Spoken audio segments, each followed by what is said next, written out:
Bom, pessoal, vamos dar início, né, à nossa aula. Bom, eu sou a professora Marciane, conheço alguns, né, de vista.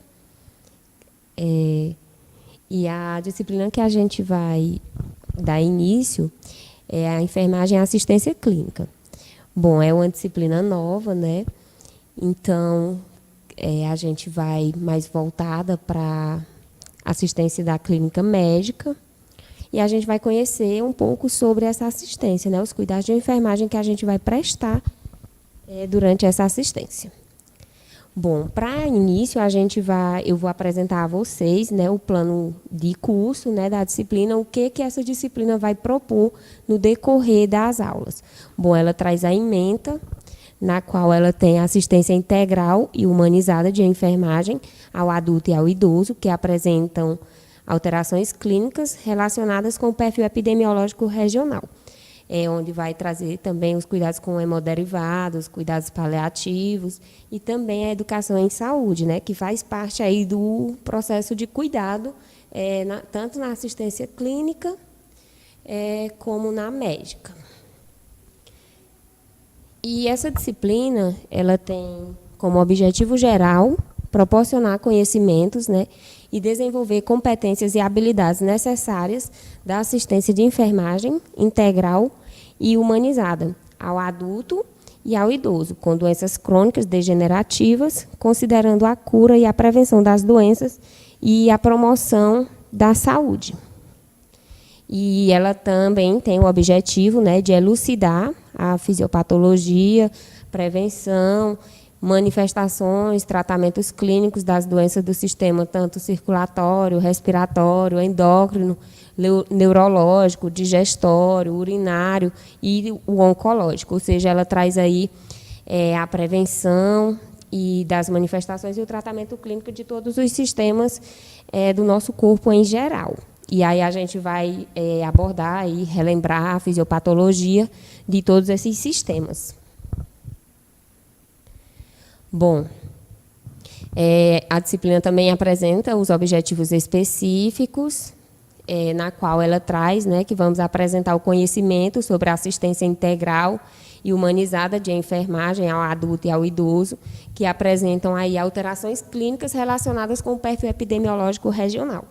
Também ela vai oferecer conhecimento teórico e prático que serão necessários aí à assistência de pacientes em situações de doenças crônicas degenerativas e situações de urgência e emergência. Como também ela vai realizar procedimentos específicos de enfermagem no atendimento, nas unidades de atendimento hospitalar, o adulto e o idoso com doenças crônicas degenerativas. Também vai desenvolver aí habilidades de atendimento, como descrever os sinais e sintomas que indiquem aí agravamento no quadro clínico do paciente. E indicação aí indicando, né, as situações de emergências clínicas, onde aí serão prestados os cuidados a esses pacientes. Também vai realizar atividades na modalidade de administração de medicamentos, como soroterapia, hemoterapia e as interações clínicas desses medicamentos. E vai também, como objetivo, né, determinar as características de um paciente em estado grave. Então, a gente, através da disciplina, né, conhecendo a fisiopatologia, a gente vai conseguir identificar esses pacientes, se ele está em estado grave ou moderado.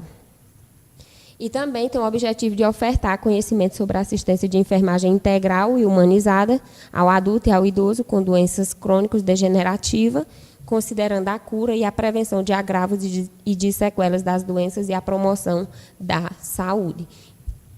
Então, a gente não vai só tratar esses agravos das doenças crônicas degenerativas, mas também prevenir, né, essas sequelas que essas doenças possam vir a trazer, como também gerar ali uma promoção à saúde da pessoa, né, do paciente. E o nosso processo de ensino, aprendizado, vai ser através de aulas expositivas, né, e dialogadas aqui com um novo método de ensino, né, esse ensino à distância, que eu vou expor o material para vocês e aí vocês vão conseguir tirar as dúvidas de vocês ao tempo ao mesmo tempo que eu vou estar aqui expondo o material. E vai ser, né, uma atividade intraclasses, né, fora da classe, e vai ser atividades individuais e em grupos. Mesmo assim, com esse ensino à distância, dá para desenvolver atividades em grupos. E a nossa sistemática de avaliação, né, vai conter 2 avaliações, aí contendo provas de conhecimento, que vai ser feita por meio de trabalhos, né, que vai ser lançado na plataforma, e vai conter questões objetivas e subjetivas, com o assunto que foi dado durante as aulas. E as avaliações, né, computarão nota de 0 a 10 e também serão somadas, né, a essas provas, essas avaliações, trabalhos, todo o trabalho que a gente fizer durante as nossas aulas, computarão notas aí para somar as avaliações. Então, agora vamos adentrar aí, né, a nossa disciplina, vamos conhecer o principal conteúdo que essa enfermagem em assistência clínica ela vai nos oferecer. Então, ela aborda aí os principais conteúdos, né, da clínica médica, onde vamos abordar algumas patologias de acordo com as prioridades epidemiológicas, ou seja, de acordo com as patologias que estão ali presentes na nossa região. E ela é uma disciplina que ela não se limita a conhecer apenas as disfunções fisiológicas, mas também os aspectos psicossociais, imprescindíveis para um bom atendimento. Ou seja, a gente tem que lembrar que a enfermagem ela não se propõe a cuidar somente do doente, mas ela da doença, quer dizer, ela cuida da pessoa, né, do indivíduo que está ali necessitando de um cuidado. Então, vamos lá.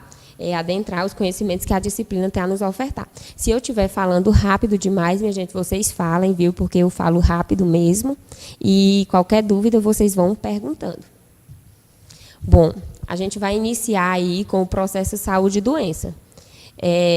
A definição de saúde, né? Todo mundo já conhece, já até enjoou de escutar, né? Porque a saúde ela é definida aí pela Organização Mundial de Saúde como o bem-estar físico, mental e social do indivíduo, e não apenas a ausência da doença, porque antigamente a saúde era vista apenas como a ausência da doença, mas a Organização Mundial de Saúde, a OMS, né, ela trouxe aí esse conceito, que não é só a ausência de doença, mas sim um completo bem-estar físico da pessoa, mental e social.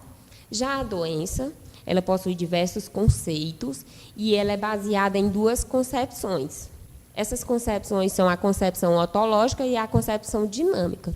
A concepção otológica, ela é baseada aí na unicasualidade. Como o próprio nome diz, ela vem aí uma causa, né? Então, a concepção otológica ela é baseada apenas em uma causa, ou seja, a doença, ela é causada por uma única causa, que aí eles acreditavam que essa causa era devido ser castigo dos deuses, né? Que antigamente eles acreditavam que as doenças eram castigo dos deuses. E aí vem a concepção dinâmica. A concepção dinâmica, ela gera aí a multicasualidade, né? Que ela traz aí diversas causas que levam ao aparecimento, né, de uma doença. Inclusive, na multicasualidade, nós temos a associação de 3 fatores. Quais são eles? O agente, o homem e o ambiente. Então, a associação desses fatores, né, o agente sendo o agente infeccioso, o homem e o ambiente que o homem vive, né, vai estar ali fazendo com que surja ali o aparecimento da doença. Então, as principais razões do adoecimento estariam ligadas, em grande medida, aos hábitos ou estilo de vida das pessoas, que passam a ser consideradas responsáveis por suas próprias doenças. Ou seja, aí, né, ele demonstra, nessa concepção dinâmica, que a multicasualidade é a forma que essa pessoa leva a sua vida, vai gerar ali o aparecimento de doenças. Se é uma pessoa ali sedentária, uma pessoa que fuma. Então, todas essas como é que eu falo? esse estilo de vida que essa pessoa leva vai estar ali favorecendo ao aparecimento de doenças. Então, vamos para o próximo slide. Então, como identificar a clientela que procura assistência clínica? Bom, a gente vai identificar a partir, né, de grupos que são constituídos por indivíduos, sendo adultos, jovens e idosos, que são acometidos por disfunções orgânicas de caráter agudo ou crônico degenerativa. Ou seja, a grande parte, né, desse povo que procura uma assistência clínica são pessoas que estão ali com alguma disfunção, sendo uma alteração de quadro agudo ou crônico degenerativo. E eles procuram essa assistência com a finalidade de buscar, né, identificar, remover ou minimizar os fatores desencadeantes das situações clínicas apresentadas e reestabelecer o equilíbrio orgânico com o mínimo de sequelas possíveis. Então, eles vão ali procurar uma assistência clínica devido estar com alguma alteração e aí vão tentar reestabelecer, né, esse equilíbrio orgânico aí no seu corpo e evitar o surgimento de sequelas. Então, uma coisa é certa, essas pessoas, né, elas vão desenvolver os sinais e sintomas do adoecimento, só que esses sinais eles não vão aparecer ali de forma súbita, e sim ali de forma com a associação dos 3 fatores, né, do agente, do homem e do ambiente, e levando em consideração o seu estilo de vida, aí é que vai surgir os sintomas e os sinais. Então, através dessa manifestação clínica, né, desses sintomas, que eles vão necessitar de uma internação hospitalar. Então, a hospitalização ela costuma acontecer em momentos agudos, né? Então, são os momentos em que as alterações clínicas elas começam a se manifestar. E aí ocorre o desequilíbrio entre a saúde e a doença. E sendo um momento em que ela vai precisar aí de uma internação para manter aí o equilíbrio orgânico do seu corpo e evitar aí o surgimento de sequelas. E aí eu trago para vocês o conceito de doenças, né, que são divididas em 3 grupos, como sendo a aguda, a crônica e a crônica, o crônico degenerativo. Com certeza a gente já ouviu falar em alguma doença que seja aguda, crônica ou crônico-degenerativa. E o que vocês entendem por doença aguda? Bom, a doença aguda é aquelas situações em que se instala abruptamente, ou seja, os sintomas elas surgem ali de forma abrupta e produz ali os sinais e os sintomas logo após a exposição à causa e em um período determinado para a sua recuperação, ou seja, após ali a exposição àquele agente infeccioso, ela vai ter um período ali onde ela vai desenvolver os sinais e os sintomas e logo depois que desenvolver esses sinais e sintomas, ela vai ter a sua recuperação, ou seja, o equilíbrio orgânico do seu corpo. Então, ela pode ser decorrente de processos crônicos ou infecciosos. Já a doença crônica, elas são problemas de longo prazo, né, devido a distúrbios, o acúmulo de distúrbios irreversíveis ou estado patológico latente. Apresenta a evolução prolongada e sua resolução ocorre de maneira parcial.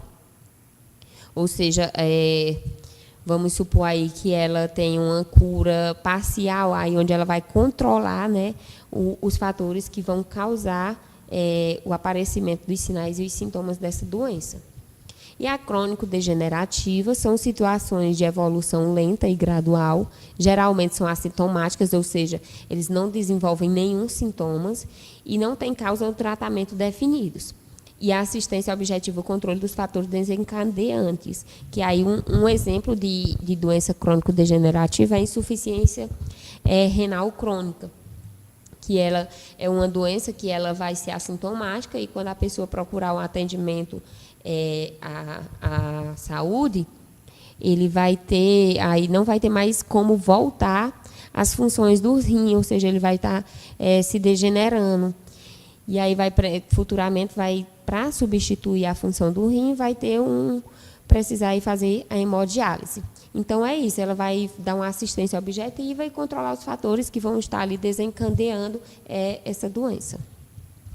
Bom, agora a gente vai adentrar aí a assistência de enfermagem, as relações interpessoais com o cliente, a família e a equipe multidisciplinar, que precisa estar havendo aí uma relação entre cliente, profissional e a família.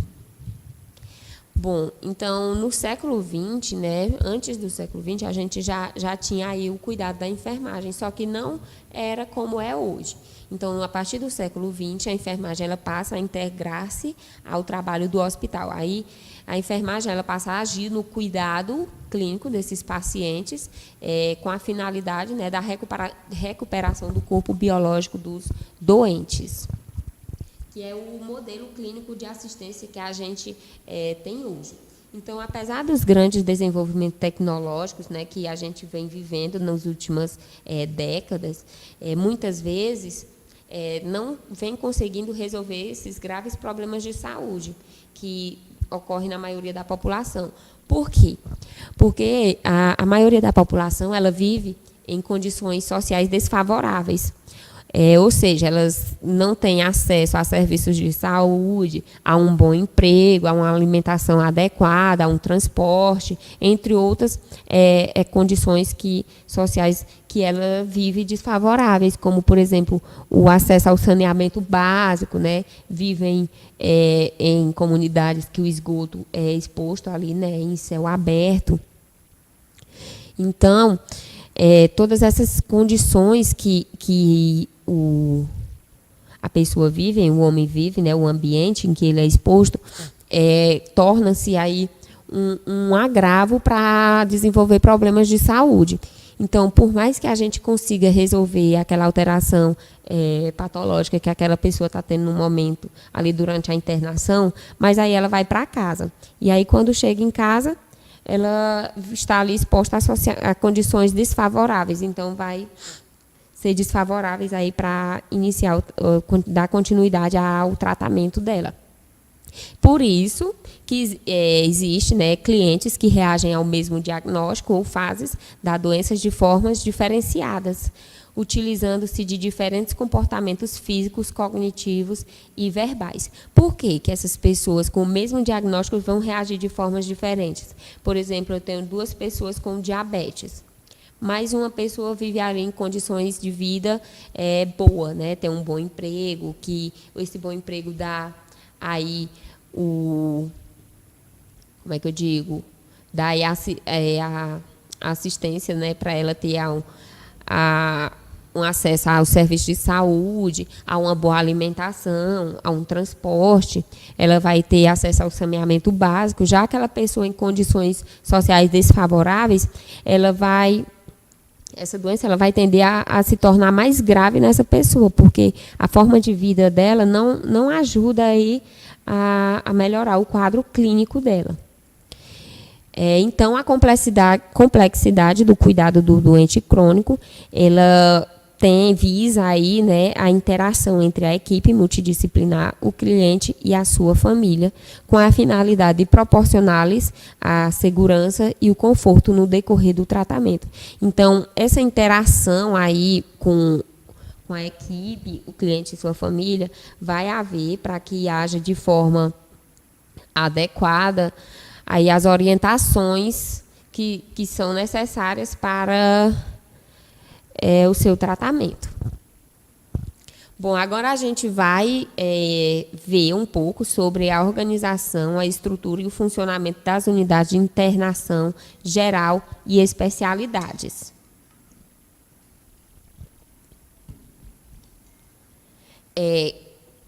Que essas redes, né, de assistência clínica, elas são mais voltadas para as redes de atenção às urgências. E essas redes elas são divididas em componentes, como a promoção, prevenção e vigilância à saúde, a atenção básica, os serviços de atendimento móvel de urgência, né, o SAMU, e as centrais de regulação médica das urgências, a sala de estabilização, as unidades de pronto atendimento, né, conhecidas como a UPA, e tem um funcionamento aí de 24 horas, e a atenção hospitalar e domiciliar. Então, a gente vai ver cada um desses componentes, né, qual o objetivo que eles têm frente a uma assistência clínica aos pacientes que procuram aí um atendimento médico. Então, a promoção, prevenção e vigilância à saúde, ela tem o objetivo de estimular e fomentar o desenvolvimento de ações de saúde e educação permanente voltadas para a vigilância e prevenção das violências e acidentes, das lesões e mortes no trânsito e das doenças crônicas não transmissíveis. Quais são essas doenças crônicas não transmissíveis? Vocês conhecem, né, que as mais conhecidas aí, que acometem uma grande parte da população brasileira, é o diabetes mellitus e a hipertensão arterial. Então, além de ações intersetoriais de participação e mobilização da sociedade, visando a promoção da saúde, como também a prevenção de agravos à vigilância à saúde. Já na atenção básica em saúde, né, a rede de atenção básica, ela tem um objetivo aí, uma ampliação de acesso, né, onde ela traz que o acesso deve ser universal, ou seja, deve ser para todos. Então, deve ter o fortalecimento de vínculo e responsabilização. Além de ser responsável pelo primeiro cuidado e acolhimento às urgências por meio da implantação da classificação de risco. Então, aqui na atenção básica, né, já vai ser usada aí a classificação de risco, que a gente vai ver como ocorre essa classificação. Então, ela é feita, aí, essa implantação ela é feita de forma articulada com outros pontos de atenção. Por exemplo, vamos ter aí uma pessoa que esteve internada devido a uma cetoacidose diabética, que é a descompensação aí do diabetes, né, devido à falta de insulina no organismo. E aí, depois que ela é controlada lá no ambiente hospitalar, né, teve toda uma assistência clínica lá, ela é encaminhada e orientada a procurar a atenção básica para dar continuidade a esse cuidado, que é onde ela vai receber orientações para permanecer ali em um bom estado de equilíbrio orgânico do corpo, né? Então, aí vem o SAMU e as centrais de regulação médica das urgências, né, que é um componente, né, que tem o objetivo de atendimento precoce às vítimas de agravo à saúde, na qual elas podem ser de natureza clínica, cirúrgica, gineco-obstétrica, traumática e psiquiátrica. E também tem o objetivo aí de garantir o atendimento ou transporte adequado, rápido e resolutivo para os serviços de saúde, devidamente hierarquizado e integrado ao SUS. Então, o SAMU é basicamente aí um atendimento de forma precoce, uma assistência clínica que vai ser prestada ali de forma rápida e adequada até a chegada ao hospital, né? Ali a um serviço de alta complexidade. E a sala de estabilização é um local para a estabilização do paciente crítico ou um paciente grave, né, com condições de garantir a assistência a ele durante ali o período de 24 horas. Se passou o período ali de 24 horas, o seu quadro não está estável, ele é encaminhado aí para outra a atenção hospitalar, né, onde deve-se resolver aí o seu quadro, né? Então, essa sala de estabilização ela é vinculada a uma unidade de saúde que está articulada e conectada a outros níveis de atenção. Então, quando fala que ela está conectada a outros níveis de atenção, é porque quando não se consegue ali a estabilização daquele paciente, ela é encaminhado para outro nível, ali de alta complexidade. E o encaminhamento, né, à rede de atenção à saúde pela central de regulação. Então, todos esses serviços eles devem estar ali conectados em forma de rede para haver uma regulação adequada dessa assistência. E aí vem a UPA, né, a Unidade de Pronto Atendimento. Então, é o conjunto de serviços de urgência de 24 horas, não hospitalares.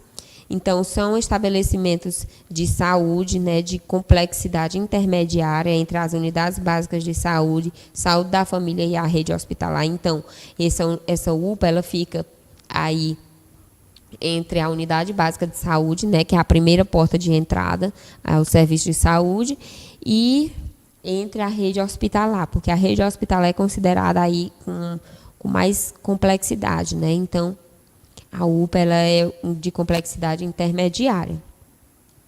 E ela deve prestar atendimento resolutivo e qualificado aos pacientes acometidos por quadros agudos ou agudizados de natureza clínica. E deve prestar aí o primeiro atendimento aos casos de natureza cirúrgica ou de trauma, estabilizando os pacientes. Então, em todos os casos, devido ser um paciente crítico ou grave, há necessidade de um encaminhamento para os serviços hospitalares, que existe aí uma grande complexidade, onde poderão aí ser atendidas as necessidades deste paciente. Aí vem o componente hospitalar. Bom, o componente hospitalar ele é constituído pelas portas hospitalares de urgências, pelas enfermarias de retaguarda clínica e de longa permanência, pelos leitos de cuidados intensivos e pela reorganização das linhas de cuidados prioritárias. Então, através desses componentes hospitalares, né, foi necessário desenvolver aí uma portaria que ela vai organizar os componentes hospitalar da rede de atenção às urgências e regulamentar o seu funcionamento.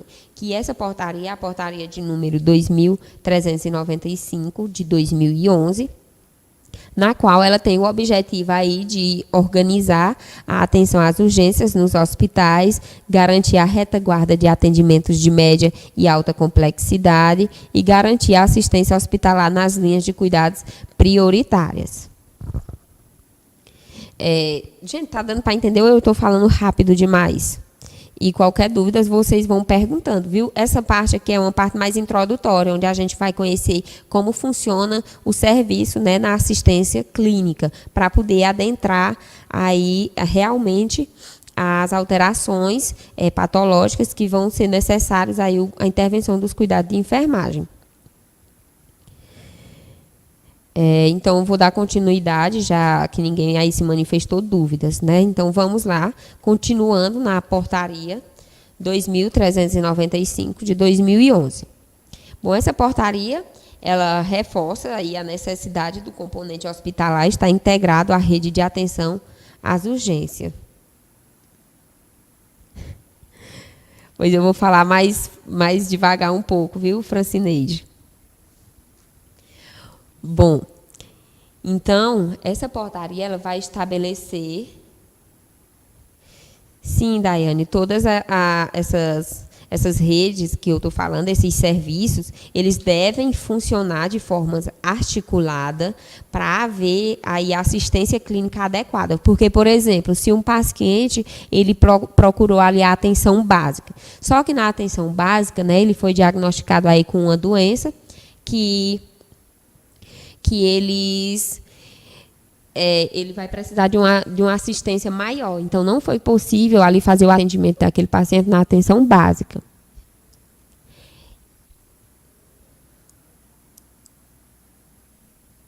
E aí, ele vai ser encaminhado para outra rede, como, por exemplo, ele vai precisar do SAMU para fazer o transporte desse paciente para atenção hospitalar, ou então para a sala de estabilização, ou para a UPA.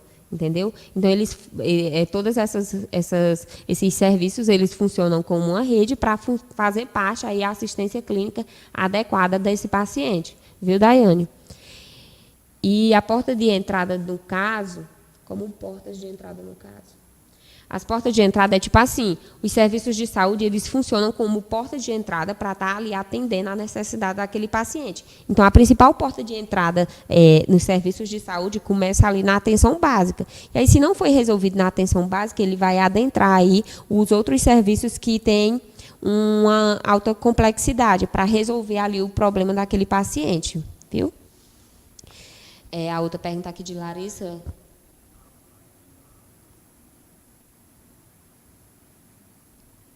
Como assim não está direito as letras? Eu vou passar aqui para ver se melhora. Se não melhorar, vocês me falem, viu? Que eu vou chamar a Mariana para dar um jeito.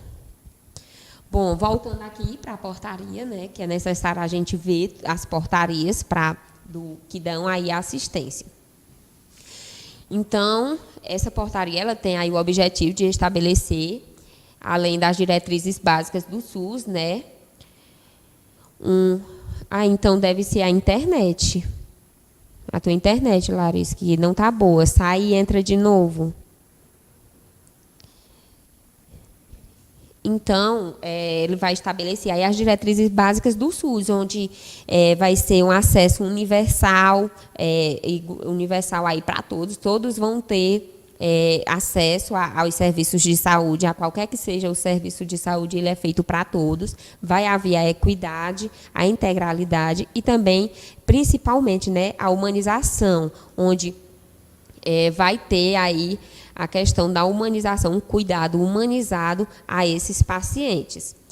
Então, essa portaria ela faz uma exigência, né, que é o acolhimento com classificação de risco, ou seja, todos os pacientes que forem atendidos, eles vão passar por essa classificação. E aí vai ser de forma regionalizada, com acesso regulado, como eu falei, se não foi atendido na atenção básica, ele vai ser encaminhado para a UPA ou até mesmo para atenção hospitalar, que aí vai até sendo regulado de forma até conseguir atender a necessidade daquele paciente. E aí vem a atenção multiprofissional, né, que ela é baseada na gestão de linha de cuidados. E, por fim, vem a atenção domiciliar, né, que é um conjunto de ações integradas e articuladas de promoção à saúde, prevenção e tratamento de doenças e reabilitação, que são prestadas no domicílio e tem o objetivo de garantia de continuidade de cuidados e integrada às redes de atenção. Bom, a atenção domiciliar ela é a continuidade do tratamento de uma pessoa que teve ali uma alta hospitalar. Então, ela é orientada a procurar atenção domiciliar ali na atenção básica, onde os profissionais da atenção básica vão dar continuidade a esse cuidado, onde vão fazer visitas domiciliar ali para atender às necessidades daquele paciente. E agora vamos adentrar aqui, né, a parte do conhecer, a parte do acolhimento, da avaliação e da classificação de risco, que sendo que essa classificação de risco ela deve ser voltada para o PNH, que é o Programa Nacional de Humanização, mais conhecida, né, por todos como Humaniza SUS. Que essa classificação de risco, ela tem aí o objetivo de garantir o atendimento imediato do usuário com grau de risco elevado. Como, por exemplo, né, ela vai garantir aí todo o atendimento de emergência ali, aqueles pacientes que precisam ali de um atendimento imediato, que são pacientes que se encontram com um risco ali de vida. Então, essa classificação de risco, ela é uma ferramenta que, além de organizar as filas de espera e propor outra ordem de atendimento, que não seja a ordem de chegada, ela classifica ali quem merece ser atendido imediatamente porque está correndo risco de vida. Então, ela também tem o objetivo de informar o paciente que não corre risco imediato, assim como os seus familiares sobre o tempo provável de espera. Ou seja, aquelas pessoas que não correm risco de vida, elas podem ali estar esperando por algum tempo para serem atendidas. E também essa classificação ela vem dar melhores condições de trabalho, né, para os profissionais, a implantação do cuidado horizontalizado, que a partir desse cuidado melhora aí, as condições de trabalho, e aumentar a satisfação dos usuários, que aí eles vão entender por que eles estão esperando tanto tempo. Que eles vão entender que existem pessoas ali que precisam de uma assistência mais imediata do que eles. E também o objetivo de construir e ampliar os fluxos de atendimento e informações nas urgências, emergências, considerando a rede dos serviços de prestação de assistência à saúde. Então, aqui vem uma breve introdução, né, do que é essa classificação de risco, né, de como atuar nela. Então, ao atuar no cuidado em situações de urgência e emergências nos diferentes contextos da rede de atenção à saúde, o enfermeiro ele vai se deparar com diversos desafios. Então, a gente deve dar destaque a um que se relaciona com as fronteiras e os limites do cuidado a este indivíduo, no sentido de saber como cada serviço desempenhará a sua atividade para que este paciente receba um cuidado seguro, rápido e de qualidade, na lógica de uma rede de atenção em urgência e emergência. Ou seja, essa classificação de risco, ela vai ali, né, classificar aquele paciente de forma na qual ele vai prestar um cuidado de forma rápida e de qualidade para aquele paciente. Então, o que é um acolhimento? Vocês sabem o que é o acolhimento? Já ouviram falar? Bom, este acolhimento, né, que é mais conhecido ali como triagem, né, que a gente procura ali o serviço de saúde, é feito a triagem. E essa triagem é chamada de acolhimento. Então, esse acolhimento é uma ação técnico-assistencial que pressupõe a mudança das relações, das relações profissionais, usuário e sua rede social, que visa aí, né, os parâmetros técnicos, éticos, humanitários e de solidariedade, reconhecendo o usuário como sujeito e participante ativo no processo da produção de saúde. Então, aqui, ele vai utilizar, né, para esse acolhimento, essa triagem, parâmetros técnicos, éticos e, principalmente, parâmetros humanitários, porque todo o serviço de saúde ele deve trabalhar com um cuidado humanizado.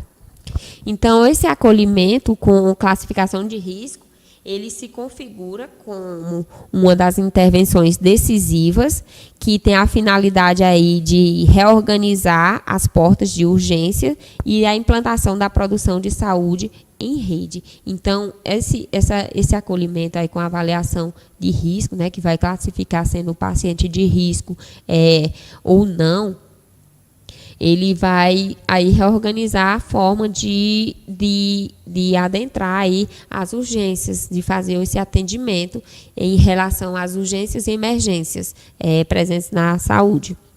E os protocolos de classificação são vistos como instrumentos que sistematizam a avaliação, ou seja, ele segue todo um protocolo para fazer essa classificação.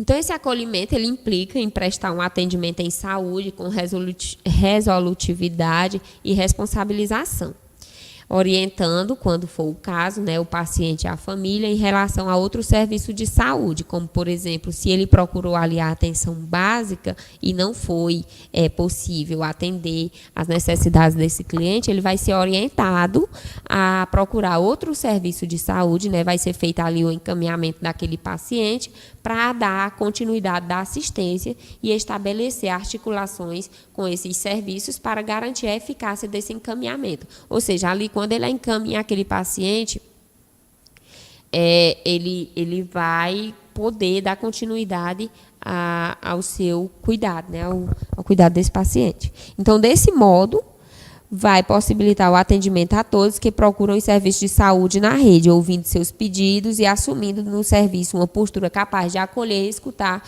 e pactuar respostas mais adequadas aos usuários.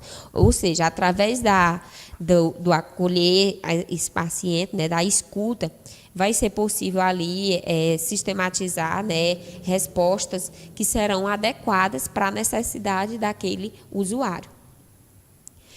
Então, essa classificação de risco ela vem sendo utilizada em muitos países, inclusive aqui no Brasil, né, já ela é bastante utilizada. Todos os serviços de saúde utilizam, principalmente a rede hospitalar. Então, ela traz protocolos que objetivam, sobretudo, não demorar em prestar atendimento àqueles que necessitam de uma conduta imediata e com segurança. Por isso, todos eles são aí baseados na avaliação primária do paciente, já bem desenvolvidas para o atendimento às situações de catástrofes e adaptações para os serviços de urgência. Então, essa classificação de risco ela foi preparada também para atender às necessidades em casos de uma catástrofe, viu? E principalmente aí em relação a acidentes que contêm múltiplas vítimas, né? Que contém muitas pessoas envolvidas. Então, esse protocolo da classificação, né?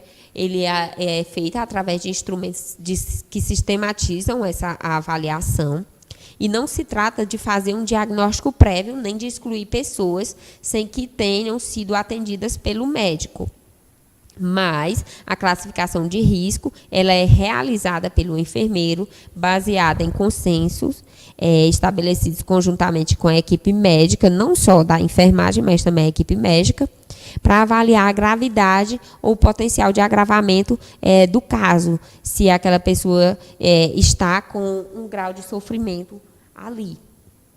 Então, vai ser um processo dinâmico de identificação dos pacientes que necessitam de tratamento imediato, de acordo com o potencial de risco, agravos à saúde ou até mesmo um grau de sofrimento. Então, vai haver essa sistematização da avaliação da pessoa que está em risco ou não. Lembrando que essa classificação ela é realizada pelo enfermeiro.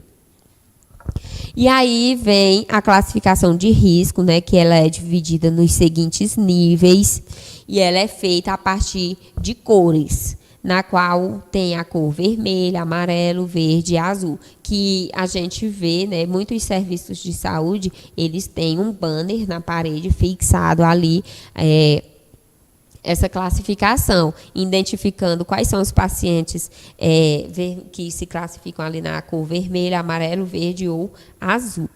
Então, o vermelho ele significa aí uma prioridade 0, ou seja, a emergência está presente ali e requer um atendimento imediato. Ou seja, esse paciente ele corre risco de vida. Então, esses que a gente pode citar ali pessoas que se classificam como sendo o vermelho, né?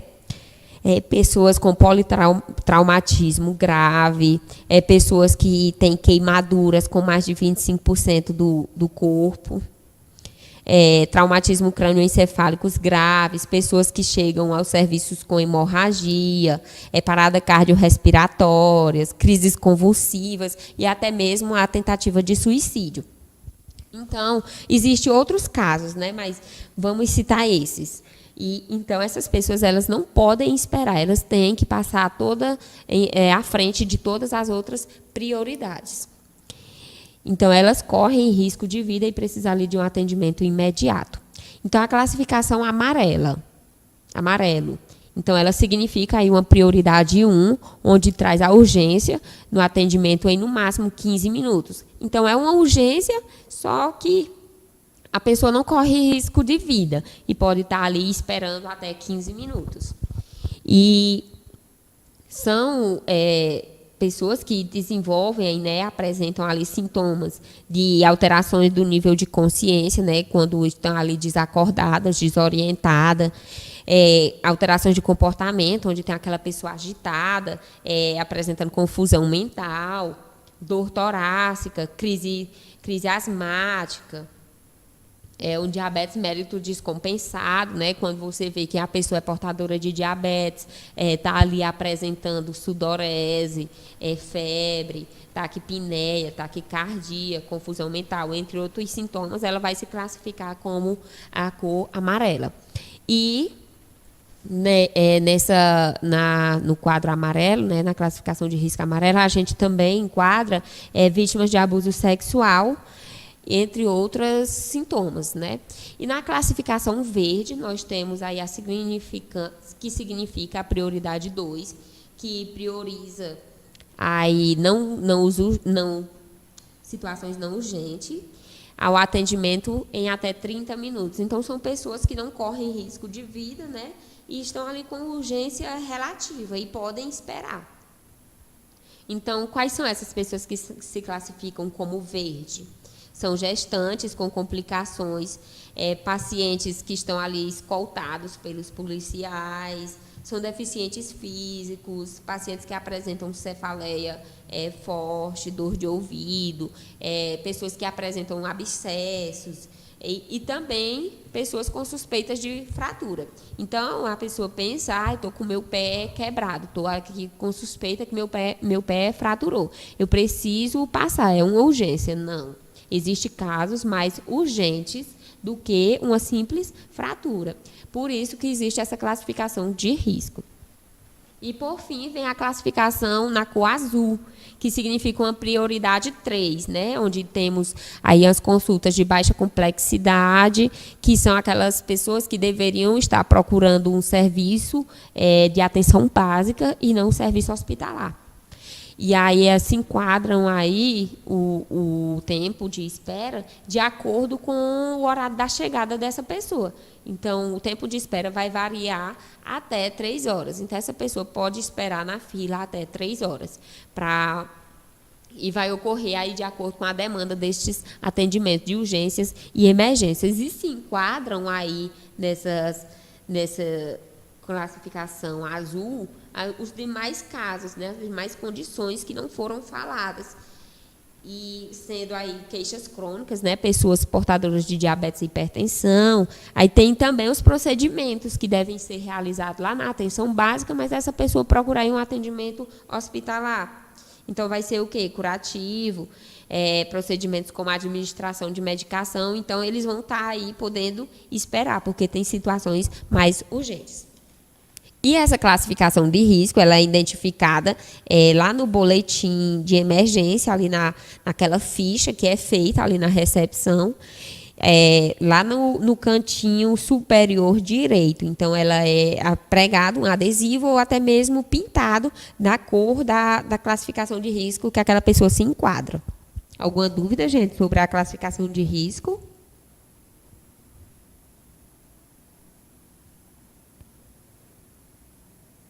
Qualquer coisa vocês falem, viu? Vou dar continuidade. Bom, aí nós temos diversos tipos de classificação de risco. Entre eles, nós temos a classificação de risco, que é usada pelo Ministério da Saúde, que foi essa que eu falei para vocês, e a triagem de Manchester, e temos também a classificação de risco pelo método de START. Bom, então a gente vai ver aqui uma diferença entre a classificação de risco, utilizada no Ministério da Saúde, e a triagem de Manchester. O que vai diferenciar elas duas é que na triagem de Manchester vai haver a inserção de uma nova cor, que é a cor laranja, que ela vai ser classificada como muito urgente e pode esperar até 10 minutos. Então, revisando lá a classificação de risco, vermelho é uma prioridade 0, que vai ser uma emergência, né? O atendimento deve ser imediato. A amarelo vai ser a prioridade 1, na qual vai ser uma urgência.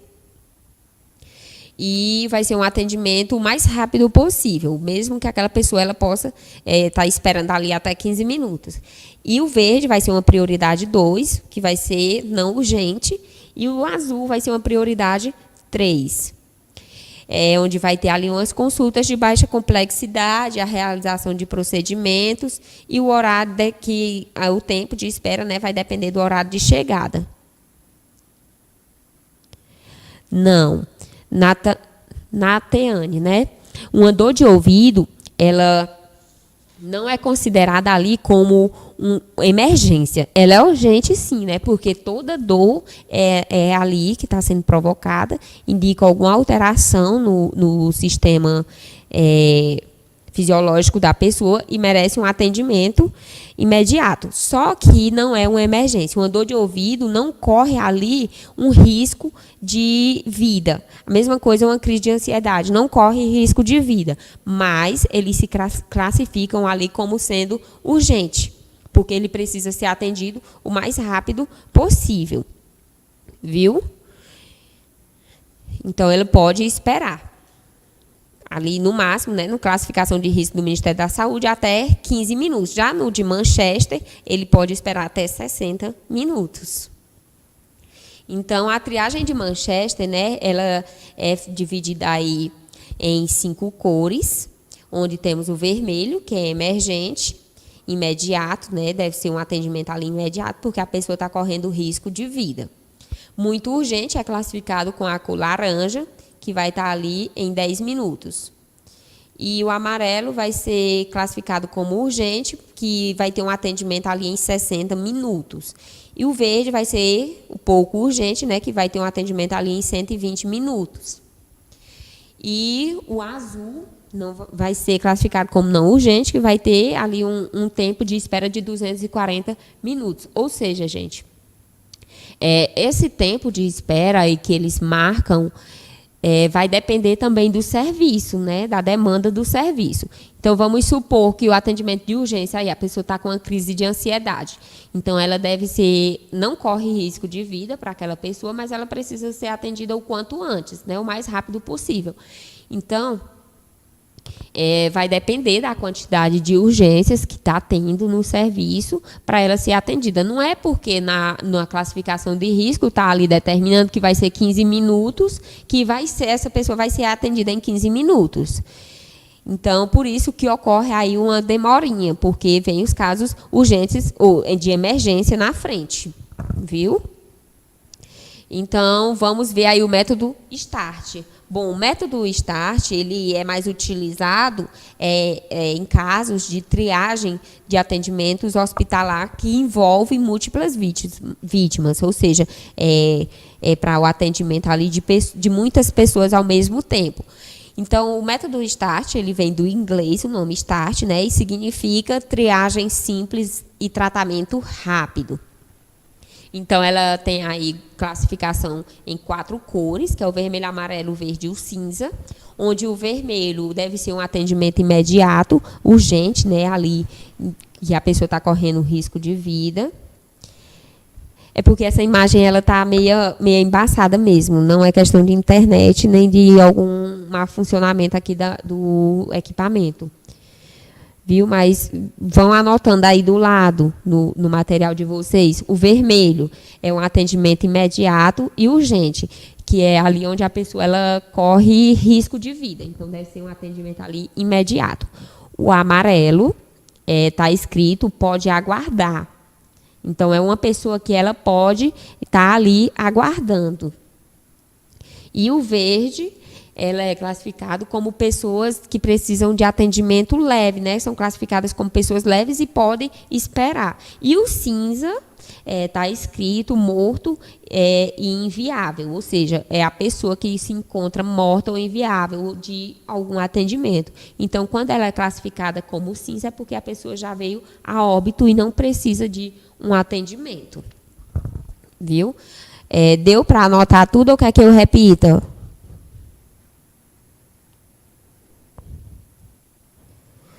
Bom, vou repetir. Vermelho, atendimento imediato e urgente. Amarelo, pode aguardar. Verde é o leve. E o cinza, morto e inviável. Bom, vamos dar continuidade aqui, né, na prioridade. Quais são as prioridades da classificação de risco?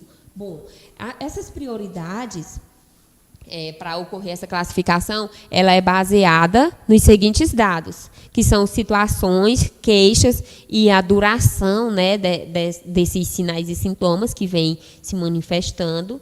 Você vai fazer ali uma busca também num breve histórico no uso de medicações. Vai haver a verificação dos sinais vitais, um exame físico, onde vai ser um sumário, né, onde vai buscar os sinais e os objetivos, e vai ter também a verificação da glicemia e do ecocardiograma, caso seja necessário.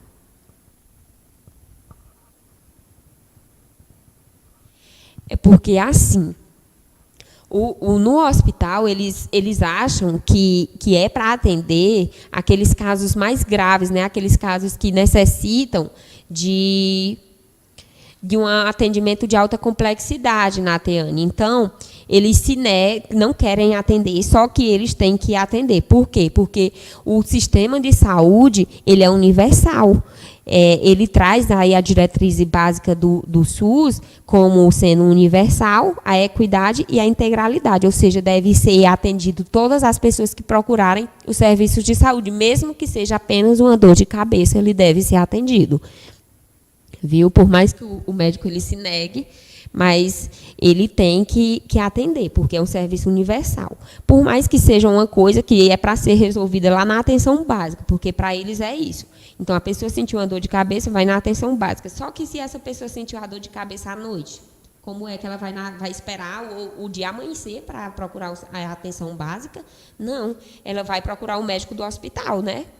Mas tem essas dificuldades mesmo, mas não é questão do serviço, porque o serviço está lá na diretriz, né, está no papel bonitinho, mas quando ele vem para a prática, ele muda totalmente o seu funcionamento, viu?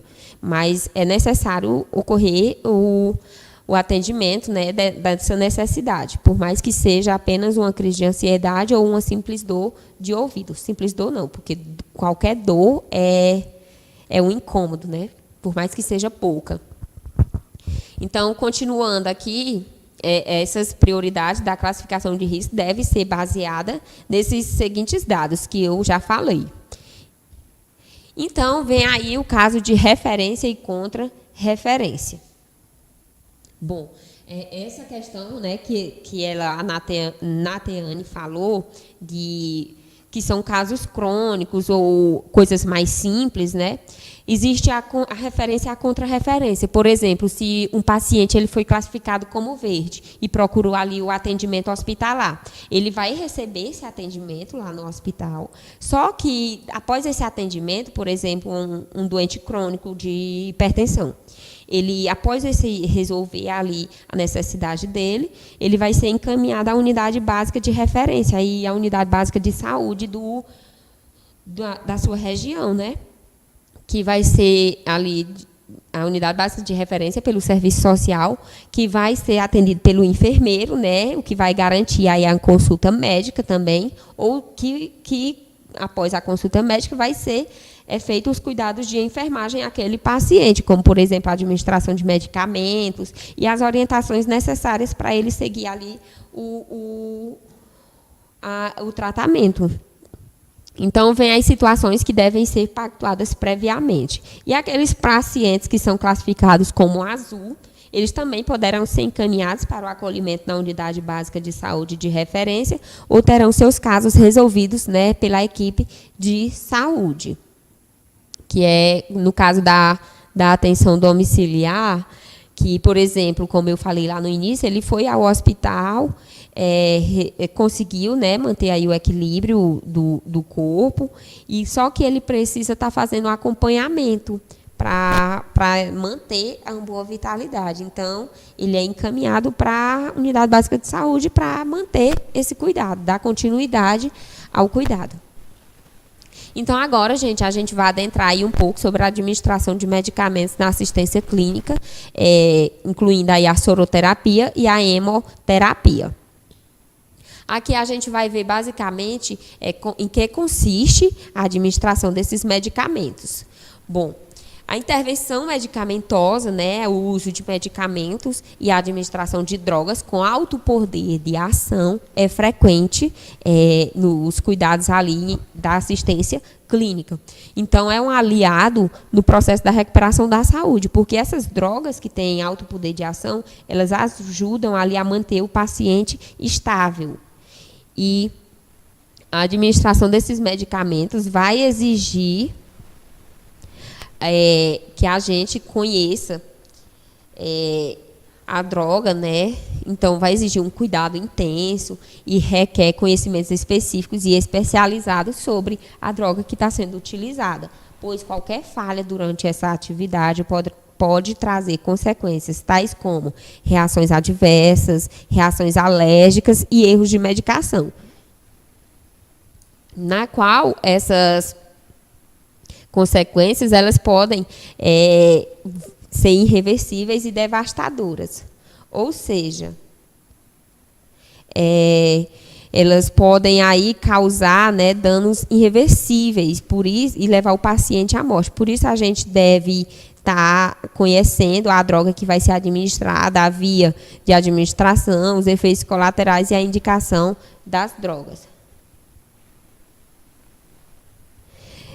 Eu acho que ainda deve aí uns 20 minutinhos, viu, Francineide, para terminar. Mas qualquer coisa, tu estuda o conteúdo e qualquer dúvida, tu pode me perguntar no WhatsApp, viu? Então, tu assiste até onde der e depois tu me pergunta as dúvidas. Então, como eu falei, né, é necessário você estar conhecendo as drogas. Por mais que a gente não prescreva os medicamentos, mas é necessário a gente conhecer, porque a gente é quem está ali diariamente tendo contato com essas medicações e qualquer erro do uso dessas medicações pode ser irreversíveis e levar o paciente a óbito. Então, dentre as principais intervenções realizadas na assistência clínica pela equipe de enfermagem, está aí a administração de drogas, que é utilizada nas situações de urgências. Então, a principal assistência que o técnico de enfermagem vai prestar durante os cuidados clínicos àquele paciente é a administração de drogas. Então, é necessário você conhecer a medicação que você está utilizando. Então, com os avanços tecnológicos, muitos dispositivos, também me perdi. Muitos dos dispositivos e equipamentos relacionados à saúde são utilizados na assistência de enfermagem para a administração desses medicamentos. Então, com o avanço na tecnologia, né, surgiu muitos dispositivos que ajudam aí na administração de drogas e entre eles está aí a bomba de infusão. Vocês já viram uma bomba de infusão ou já ouviram falar? Está o equipo, todo mundo já teve contato, né, com o equipo, e também as conexões de múltiplas escolhas. E são fatores preocupantes, pois são fontes de risco para o erro, tanto na sua inserção quanto no seu manuseio. Então, como a enfermagem ela vai estar ali prestando uma assistência direta na administração de medicamentos, é necessário ter bastante cuidado para não haver erros. E sendo assim, as redes de serviços hospitalares, eles têm a obrigação de dar um treinamento, ou seja, uma capacitação antes daquele enfermeiro assumir o serviço. Porque muitas vezes a gente nem teve contato, como, por exemplo, a bomba de infusão. E aí vai usar pela primeira vez, não sabe nem usar. E aí vai e comete um erro. Então, é necessário haver essa capacitação antes do contato ali na administração de medicamentos com bomba de infusão. Aí, na imagem seguinte, eu acho que é a internet, Daiane. Vê se melhora. Aí, se não melhorar, tu me fala. Então, aqui na imagem, nós temos o desenho aí de uma bomba de infusão. É muito difícil mexer nessa bomba de infusão. Precisa muita atenção para evitar erros na dosagem das medicações. E na figura seguinte, nós temos o equipo, né? Um equipo de microgotas e o de macrogotas. O de macrogotas é esse da cor bege e o de micro, o da cor verde. E temos aqui uma conexão de múltiplas vias, que permite estar sendo administrada ali várias medicações ao mesmo tempo. E a administração de drogas, né, ela é realizada de diversas formas. Temos a forma em bolos. Em bolos quer dizer o quê? Que é tipo a administração imediata, uma dose bem alta daquela medicação. Ou a administração contínua. A contínua é quando ocorre ali de forma sem interrupção, como, por exemplo, o soro, né? Ele vai passar ali de forma contínua. Então, essa administração, tanto em bolos como contínua, ela visa muitas vezes a manutenção dos parâmetros vitais e a estabilização clínica dos pacientes. Então, a administração de drogas é basicamente isso, manter aquele paciente estável. E aí, nos serviços, né, de assistência clínica, a gente tem os carros de emergência, também conhecidos como os carrinhos de parada. Então, esses carros, eles contêm uma série de medicamentos e materiais para atender pacientes em situações de emergência. Então, cujos itens devem ser imprescindíveis para atenderem à demanda, sendo que a quantidade de materiais e medicações vão variar conforme o público atendido, para que assim possa contribuir com a agilidade e diminuir o desperdício. Então, vamos supor que aquele serviço de saúde ele atende uma grande quantidade de pacientes, então é necessário haver uma quantidade de materiais ali que atenda à demanda daqueles pacientes.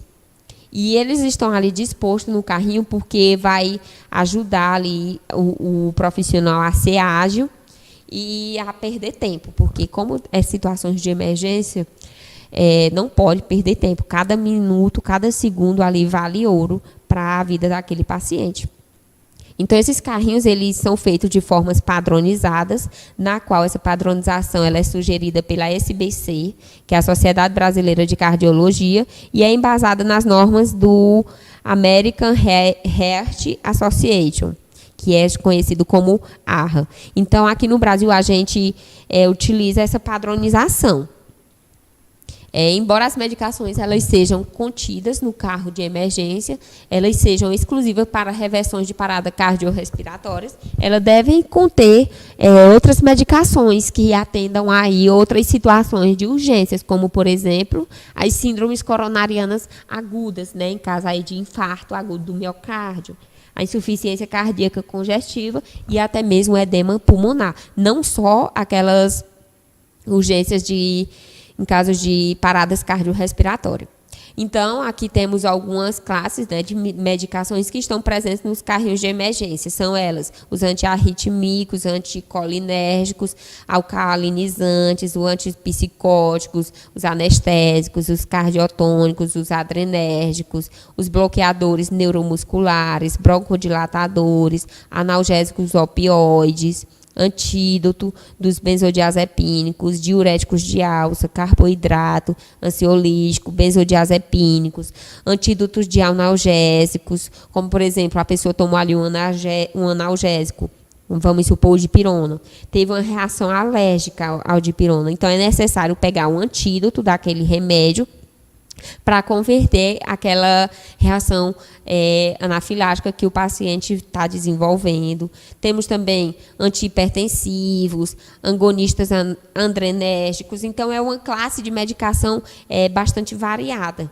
que deve conter nesse carrinho. E a gente vai conhecer alguns desses medicação, né, que são utilizadas na assistência clínica desses pacientes na urgência e emergência.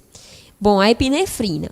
A epinefrina ela é utilizada nas reanimações cardíacas há décadas, porém, sua administração em pacientes com ataques cardíacos permanece duvidosa.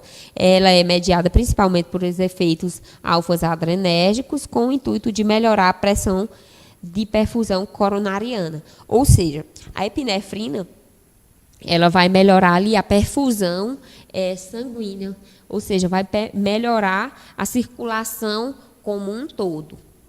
E o midazolam é uma classe aí de medicamentos utilizado na emergência, que está presente no carrinho de emergência.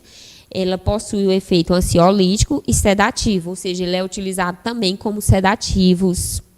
E seu efeito contra a dor são seguidos de modestas alterações dos sinais vitais, ou seja, quando ele é utilizado para cessar a dor, ocorre aí alterações nos sinais vitais, como, por exemplo, a redução da pressão arterial, que é ocasionada pelo seu efeito vasodilatador, e pode ocasionar uma redução da frequência respiratória com pequena dessaturação do oxigênio. Ou seja, você pode estar ali revertendo o quadro de dor do paciente, mas, ao mesmo tempo, pode estar aí causando uma insuficiência respiratória nesse paciente. Então, deve ter bastante cuidado na administração desses medicamentos, na dose, principalmente. Como tem um ditadozinho que fala, né, que a diferença do veneno para o remédio é a dose. Do jeito que o veneno mata, o remédio também pode matar. Então, ele pode melhorar de uma coisa e vir a piorar outra. Aí, outra droga utilizada é a noradrenalina, mais conhecida como a nora. Então, no serviço de saúde, vocês vão ouvir falar sobre nora. Então, a nora, ela é um vasopressor que tem propriedades predominantemente alfa-adrenérgicos, mas o efeito é beta-adrenérgicos e ajuda a manter o débito cardíaco. O débito cardíaco, vocês sabem o que é? Bom, o débito cardíaco, ele é o volume sistólico, ou seja, é a quantidade de sangue que sai do coração a cada contração, ou seja, a cada batida é sair ali um volume sistólico de sangue, e aí é denominado débito cardíaco. E a deficiência da vasopressina. Então, ela ocorre com o choque distributivo hiperdinâmico, e a administração em dose baixa pode resultar em aumento de substâncias na pressão arterial. Ou seja, ela vai aumentar aí a PA e ajudar a manter o paciente orientado. Então, ela pode desenvolver aí, né, se for usada aí com deficiência, em caso da vasopressina, pode gerar aí um choque distributivo. Aí temos a dobutamina. A dobutamina é o agente inantrópico, ou seja, inantrópico quer dizer que aumenta a força do coração, ou seja, aumenta ali a contração os batimentos cardíacos. Então, é o agente inotrópico de escolha para o aumento do débito cardíaco, ou seja, se aumentou a contração, aumenta aí o volume sistólico, ou seja, a quantidade de sangue. Então, independente da norepinefrina, também está sendo administrada. Então, ela pode ser administrada juntamente com a norepinefrina. E tem efeitos limitados sobre a pressão arterial, embora possa aumentar ligeiramente em pacientes com disfunções miocárdicas, com anormalidades primárias, ou diminuir ligeiramente em pacientes com hipovolemia subjacente. Então, ela vai ser usada aí em casos de infarto agudo do miocárdio, né, a dobutamina. E outra droga bastante utilizada é a adrenalina, que é uma droga potente que tem efeito predominantemente beta-adrenérgicos em doses baixas, com efeito alfa-adrenérgicos em doses mais elevadas. E a administração de adrenalina, ela pode estar associada a uma taxa maior de arritmias. E então, você deve estar ali administrando em doses adequadas, porque se aumentar a dose, né, pode causar ali uma arritmia no coração. E também causar a diminuição do fluxo sanguíneo, esplânico, além de aumentar os níveis de lactato sanguíneo, provavelmente por aumento do metabolismo celular. Ou seja, então ela aumenta o gasto energético do músculo cardíaco. Outra droga bastante conhecida e utilizada é a morfina. Bom, a morfina é um protótipo do grupo opioides forte, né? É um opioide utilizado para o controle de dor intensa. Então, é o último medicamento, né, utilizado aí na dor intensa, utilizado principalmente aí no caso de câncer também, né? Então, sua dose analgésica ela pode variar de 5 mg e até 200 mg a cada 4 horas. Mas, na maioria dos casos, a dor é controlada com doses de 10 a 30 mg. Então, não necessariamente vai chegar aí até os 200 mg. Então, porém, a escolha da dose adequada é o equilíbrio entre o controle da doença e com mínimos efeitos adversos possíveis. É metabolizada especificamente por via hepática, formando aí 2 metabolitos, sendo um deles inativo, que se liga aos receptores opioides, que vai impedir aí a transmissão da mensagem da dor, vai impedir que essa dor ela surja. E o outro, né, vai exercer ação analgésica significativa, ou seja, ela já vai estar atuando ali numa dor que já existe. Então, essa morfina ela é metabolizada no fígado, né, que é por via hepática. E, por fim, nós temos aí uma droga muito utilizada por bastante e de fácil acesso, né? É o ácido acetil salicílico, que ela é mais conhecida como AS, e também é chamada de aspirina. Então, ela demonstra sua eficácia na redução de infarto agudo do miocárdio, acidente vascular cerebral. Então, ela é mais voltada, né, para pessoas aí que possuem doenças coronarianas. Deixa eu ler aqui a pergunta.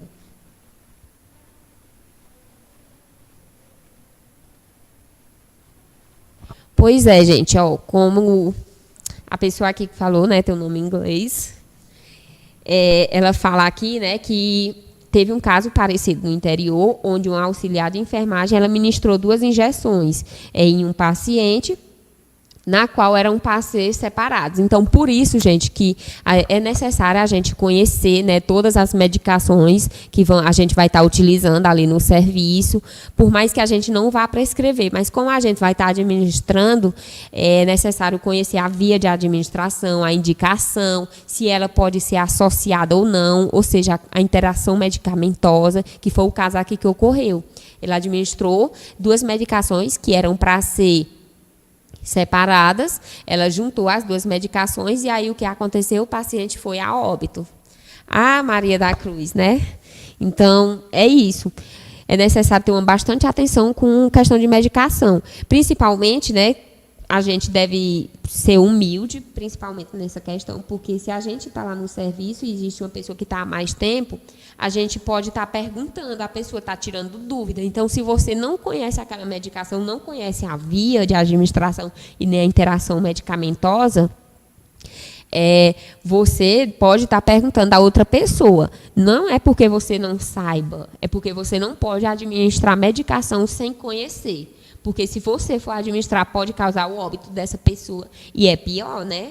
Se essa pessoa vier a óbito. Então, vamos dar continuidade aqui.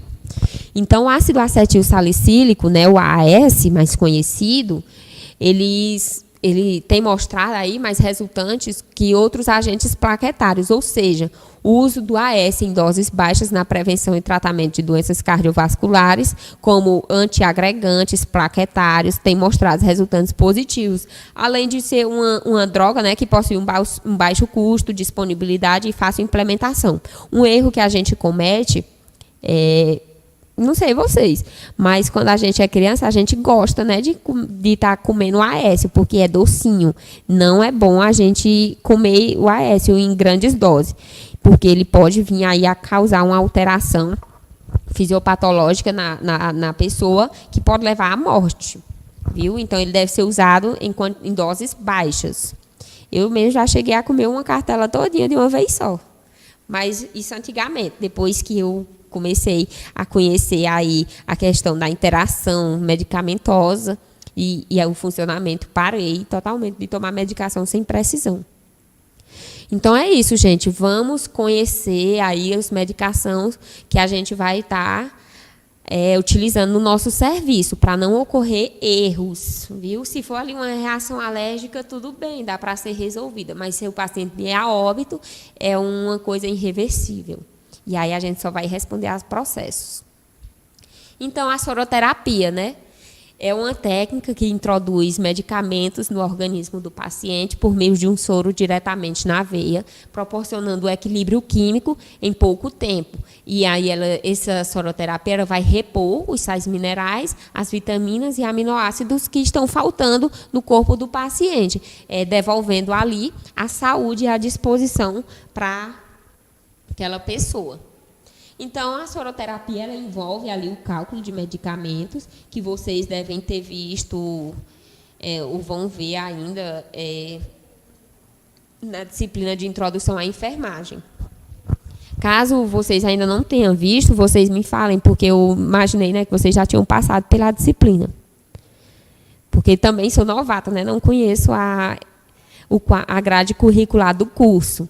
Então, se vocês não tiverem visto, eu vou gravar um vídeo e vou mandar no WhatsApp explicando como é feito esse cálculo de gotejamento, que é através de duas fórmulas, né, que é de gotas e microgotas, que é feito através do equipo. Você vai observar se o equipo é um equipo de macrogotas, né, que vai ser gotas, ou vai ser de microgotas.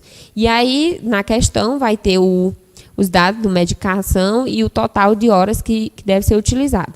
Então, vocês já devem ser craques, né, nesse cálculo. Então, vamos prosseguir. E vamos aí à hemoterapia, né, que é um tratamento também realizado durante a assistência clínica. É porque a grade curricular de vocês é diferente. Vocês chamam de fundamentos e farmacologia. E já no outro curso, a gente vê na introdução à enfermagem. Então, vamos dar continuidade aqui, né, à hemoterapia. Pois eu vou gravar, viu, Maria, a aula e mando, ensinando a vocês como é feito, viu? Para dar uma revisada aí nos cálculos de medicação. Então, a hemoterapia. Hemoterapia é a transfusão de sangue, ali ocorre ali quando a pessoa vai receber a bolsa de sangue, né? Está necessitando de sangue, repor os hemocomponentes. Então, é a transfusão de sangue e hemocomponentes usada para corrigir deficiências no transporte de oxigênio e hemostasia, a partir da perda aguda ou crônicas de sangue ou alterações na produção de hemácias, plaquetas ou proteínas de coagulação sanguínea. Então, a hemoterapia é uma indicação e a prescrição da transfusão ela é feita exclusiva pelo médico. Então, só o médico ele vai prescrever uma hemoterapia para um paciente. E ocorre aí nessa hemoterapia a liberação de hemocomponentes pelo serviço de hemoterapia, que só poderá ser utilizada ou realizada a partir de uma solicitação médica e prescrição adequada. Então, não é qualquer paciente que vai necessariamente precisar de uma transfusão sanguínea.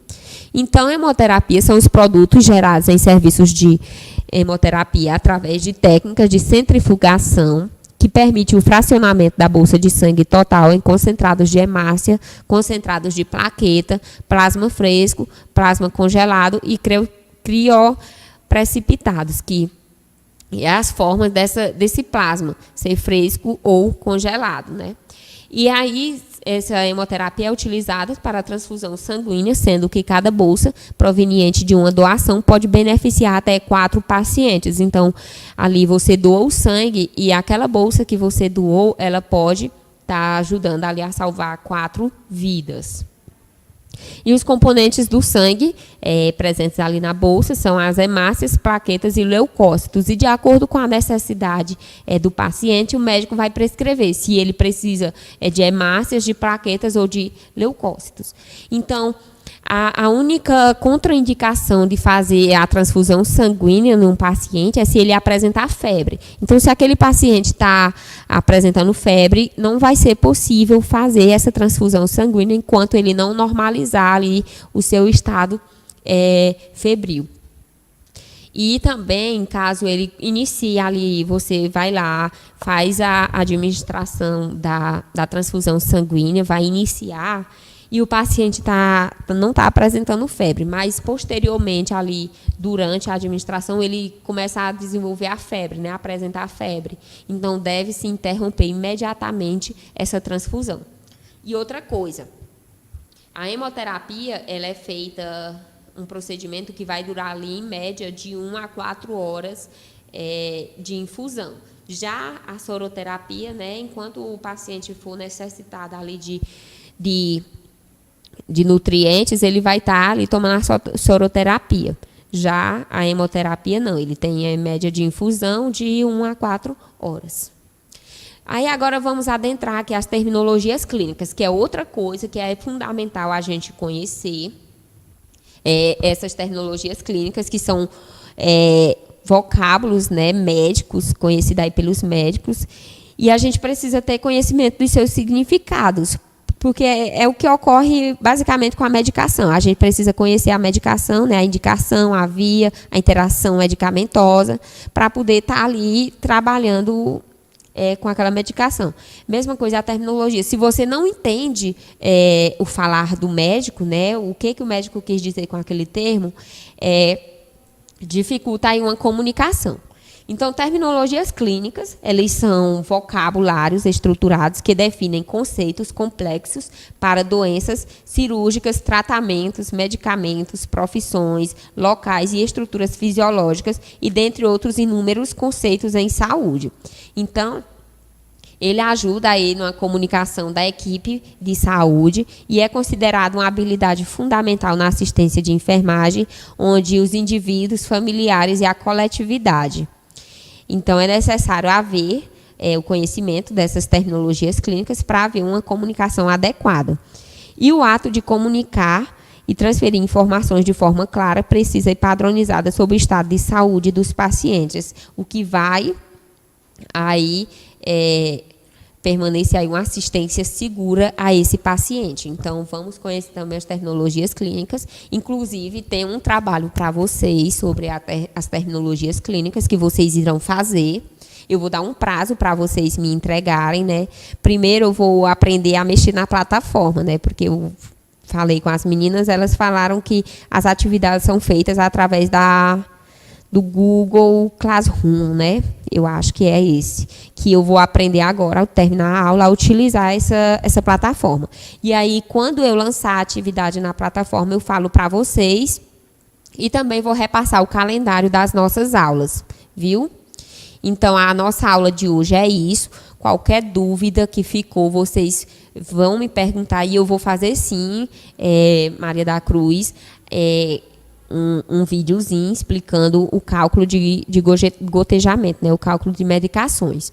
E aqui estão as referências que foram utilizadas na preparação dessa aula. Como eu utilizei 3 referências, eu fiz uma apostila separada, mas as próximas aulas eu vou mandar um livro para vocês imprimir, que vai ser o livro que vai estar sendo utilizado durante o restante das nossas aulas, viu? E é isso, gente, a aula de hoje. Alguma dúvida? Vocês ficaram com dúvida em alguma coisa? Gostaram da aula? Eu falei rápido demais. Qual a sugestão que vocês têm a me dar? Certo, gente. Então, como ninguém tem dúvidas, né? Quando eu lançar a atividade, eu entro em contato com vocês. E é isso, viu, gente? Então, obrigada e boa tarde, viu? Qualquer dúvida, vamos no grupo falar. Ok, gente, eu estou anotando o nome de vocês, né, para fazer a frequência. Obrigado, Marlete, viu? E desculpa, eu não sabia que na instituição eles imprimiam a apostila. Então, eu vou estar mandando o livro para vocês, e aí vocês quiserem imprimir, é melhor para acompanhar as aulas, né? Obrigado, Nateane. E então, gente, é isso, viu? Certo, já que não ficou dúvida, qualquer coisa vocês vão no privado. E aí eu vou passar para vocês no WhatsApp as outras informações da atividade, viu? Quando eu lançar no sistema. Tchau, tchau, gente.